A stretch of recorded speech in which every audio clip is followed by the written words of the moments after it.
Hey there, Hofstra fans. Welcome to another episode of Blue and Gold Weekly, your place for the best in Hofstra Pride athletics. I'm your host, Kevin Dexter.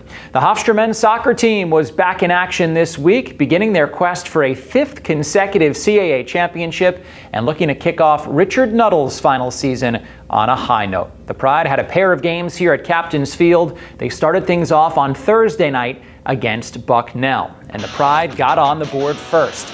In the 29th minute, a pretty feed from Alexei Armis right onto the head of Daniel Burko. The Syracuse transfer with his first goal in a Pride uniform. Hofstra took a 1-0 lead, but they could not make it hold up. Tied 1-1 in the second half, it was Bucknell's Jack Lucas who scored the go-ahead goal. Bucknell spoiling the Pride season opener here at home, 2-1. But Hofstra got right back at it on Sunday night against the local rival St. John's, and they wasted no time getting going. In the 8th minute, Lori Goddard gets hauled down in the box.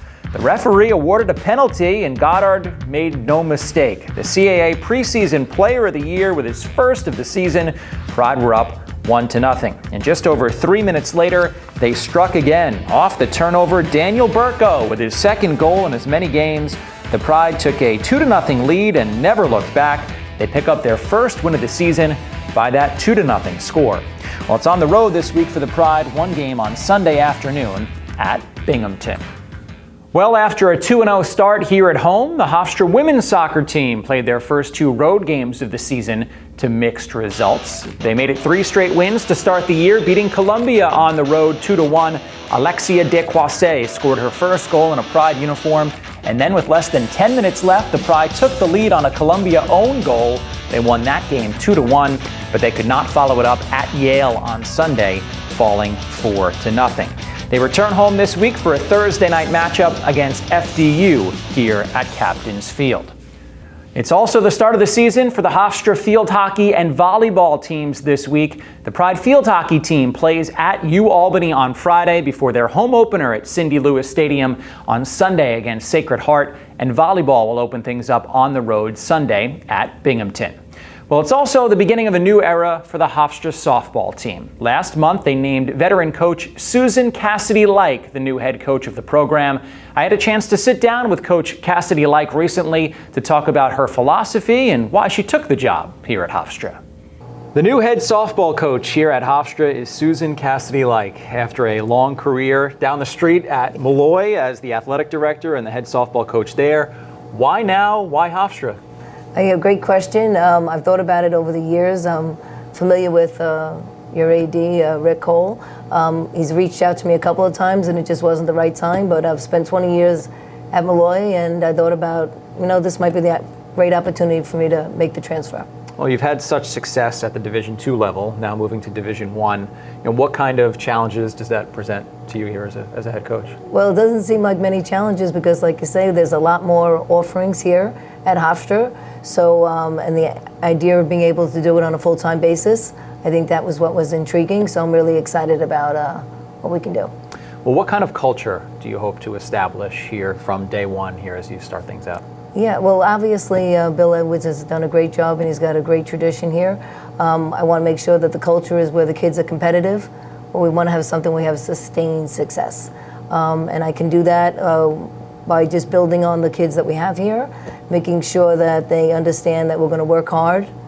We're going to make sure that we excel in everything outside of softball, academics, community service, and just build a strong athlete as someone that's going to be good from when they move on. And you mentioned Coach Edwards, the rich tradition that this program has, the success they've had over the years.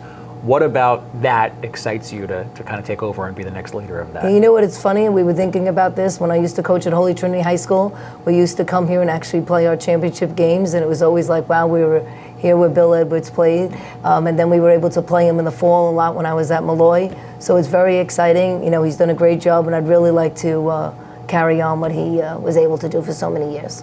So what do you do now in the fall? You obviously just started out this job. Now you're starting to maybe get the team back here on campus when the semester starts. What are the steps here in the fall to get yourself ready for the spring? Yeah, well, obviously a lot of the kids have been back home, so I've just met with them on Zoom. Some of them have come in person, so that's been great. So as far as the fall goes, I'm just going to give everybody an opportunity, see what they can do. I'm obviously going to push them a little bit. and we'll see what kind of athletes we have, maybe make a couple of different changes if we need to, but just get them ready for us. The staff is another addition of a different coach, and we also have Coach Nikki back, which is great. But just for them to get used to us and feel comfortable with us, I feel once we have a relationship, we'll be able to work hard all year, and they'll understand where the pushing is coming from a good place. Obviously, you're just getting to know the players. What do you think about the team you're inheriting? A team that had a pretty good year last year. Yeah, they had a great year, and as they said, they got better as they ended the year. And so I think they know what little hiccups they had along the way.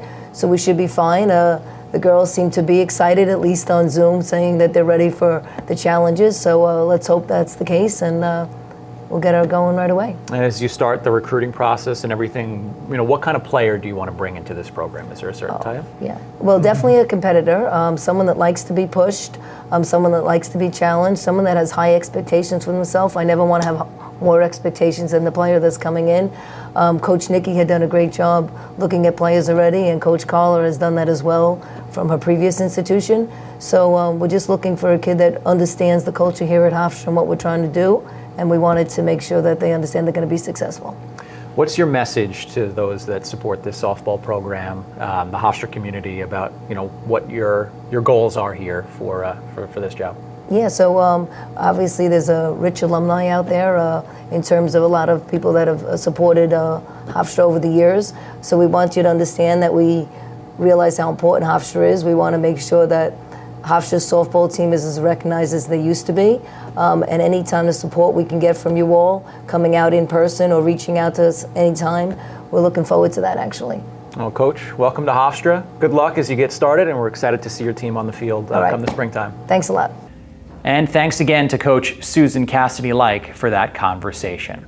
Well, that'll do it for this edition of Blue and Gold Weekly. We'll be back next week with another brand new episode. Thanks so much for watching. Go Pride.